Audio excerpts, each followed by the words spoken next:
Hi everyone, today I'll show you how to sharpen your videos in DaVinci Resolve for clearer and crisper footage. Let's get started. Here I've already added my clip in the timeline, and as you can see, if I zoom in it looks a little soft, especially around the details. Go to the Color tab and head over to Blur icon to open the blur settings. Here, in the radius settings, lowering the value will sharpen your video. Be careful in lowering it because too much can create a harsh white artifact. Then I found the perfect radius settings which is in between of 35 to 40 that gives the best result without introducing those artifacts. And that's it.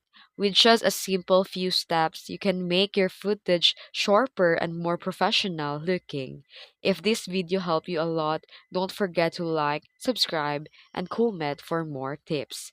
Thanks for watching.